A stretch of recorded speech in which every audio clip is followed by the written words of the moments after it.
Assalamualaikum warahmatullahi wabarakatuh. Perkenalkan, saya Ajeng Santika Putri, peserta Laskar CPNS 2022, golongan 2, angkatan 31, kelompok 4.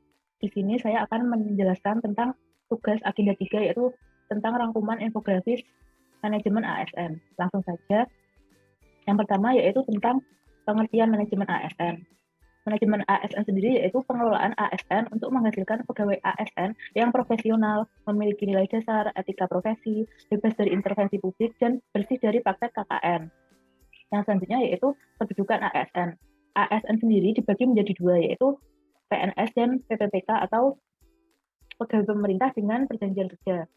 PNS sendiri yaitu warga negara Indonesia yang memenuhi syarat tertentu dan diangkat sebagai pegawai ASN secara tetap oleh pejabat pembina kepegawaian untuk menduduki jabatan pemerintahan dan memiliki nomor induk pegawai secara nasional. Sedangkan untuk PPPK yaitu WNI yang memenuhi syarat tertentu yang diangkat berdasarkan perjanjian kerja untuk jangka waktu tertentu dalam rangka melaksanakan tugas pemerintahan sesuai dengan kebutuhan instansi pemerintah dan ketentuan undang-undangan. Jadi untuk PNS sendiri memiliki NIP dan untuk PPPK memiliki jangka waktu tertentu dalam melaksanakan tugasnya. Selanjutnya yaitu fungsi dan tugas ASN. Fungsi dan tugas ASN dibagi menjadi tiga, yaitu yang pertama sebagai pelaksana kebijakan publik, yang kedua pelayan publik, dan yang terakhir perekat dan pemersatu bangsa. Pelaksana kebijakan publik sendiri maksudnya yaitu untuk melaksanakan kebijakan yang dibuat oleh pejabat pembina kepegawaian sesuai dengan ketentuan perundang-undangan. Sedangkan untuk pelayan publik di sini ASN bertugas untuk memberikan pelayanan publik yang profesional dan berkualitas. Sedangkan ASN sebagai perekat dan pemersatu bangsa yaitu untuk mempererat persatuan dan kesatuan negara kesatuan Republik Indonesia. Selanjutnya yaitu HASN. HASN sendiri juga dibagi menjadi hak PNS dan hak PPPK. Di sini yang membedakan hanya pada jaminan pensiun dan hari tua. Untuk PNS mendapatkan jaminan pensiun dan hari tua, sedangkan untuk PPPK tidak mendapatkan jaminan pensiun dan hari tua. Sedangkan untuk gaji, cuti, tunjangan, perlindungan, dan pengembangan kompetensi, keduanya PNS dan PPPK mendapatkannya.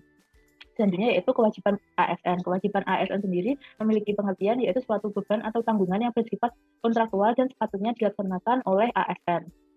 Kewajiban ASN sendiri di antaranya setia dan taat pada Pancasila, UUD 45, dan NKRI, menjaga persatuan dan kesatuan bangsa, melaksanakan kebijakan yang dirumuskan pejabat pemerintah yang berwenang, menaati ketentuan peraturan undang-undangan, melaksanakan tugas kedinasan dengan penuh pengabdian, kejujuran, kesadaran, dan tanggung jawab, menunjukkan integritas dan keteladanan dalam sikap, perilaku, ucapan, tindakan kepada setiap orang baik di dalam maupun di luar kedinasan, menyimpan rahasia jabatan dan hanya dapat mengemukakan rahasia jabatan sesuai dengan ketentuan perundang-undangan. Dan yang terakhir bersedia ditempatkan di seluruh wilayah negara kesatuan Republik Indonesia. Yang selanjutnya yaitu kode etik ASN yang bertujuan untuk menjaga martabat dan kehormatan ASN. Kode etik di sini terdapat beberapa kode etik dan kode perilaku. Contoh di antaranya ASN harus melaksanakan tugas dengan jujur, bertanggung jawab, dan berintegritas tinggi, dan harus melaksanakan tugasnya dengan cermat dan disiplin. Yang selanjutnya yaitu tentang sistem merit.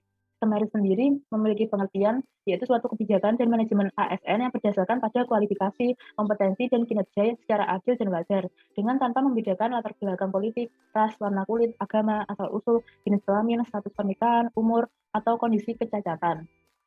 Sistem merit sendiri dibagi menjadi dua untuk manfaatnya. Yang pertama manfaat bagi organisasi dan manfaat bagi pegawai. Manfaat bagi organisasi di sini yaitu untuk mendukung keberadaan penerapan prinsip akuntabilitas dan untuk dapat mengarahkan SDM untuk dapat mempertanggungjawabkan tugas dan fungsinya, dan juga untuk instansi pemerintah agar mendapatkan pegawai yang tepat dan berintegritas untuk mencapai visi dan misinya. Sedangkan manfaat bagi pegawai yaitu untuk menjamin keadilan dan ruang keterbukaan dalam perjalanan karir seorang pegawai dan untuk memiliki kesempatan yang sama dalam meningkatkan kualitas diri ASN. Untuk pelaksanaan sistem merit sendiri yaitu ada tiga. Yang pertama untuk perencanaan kebutuhan pegawai, yang kedua pegawai ASN terpilih, dan yang terakhir pegawai ditempatkan sesuai dengan perencanaan kebutuhan. Yang selanjutnya yaitu mekanisme pengelolaan ASN.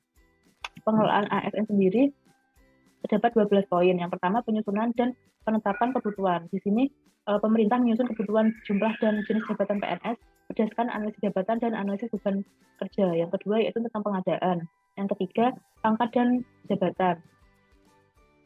Yang keempat tentang pengembangan karir dan pola karir ASN. Yang kelima promosi. Yang keenam mutasi. Mutasi di sini dapat mutasi dalam satu instansi atau mutasi antar instansi. Yang ketujuh, penilaian kinerja.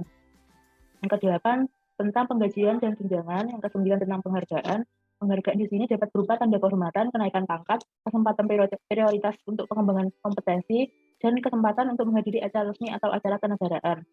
Yang ke-10, tentang jaminan pensiun dan jaminan hari tua.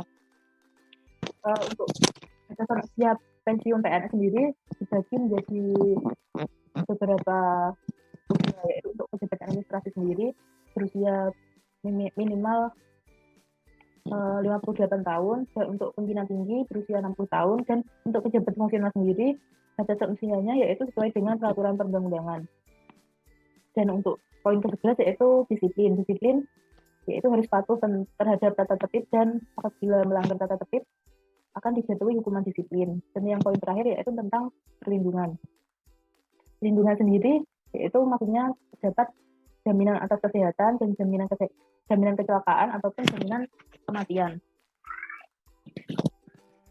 Sekian penjelasan dari saya tentang manajemen ASN. Apabila ada kurang dan lebihnya saya mohon maaf. Wassalamualaikum warahmatullahi wabarakatuh.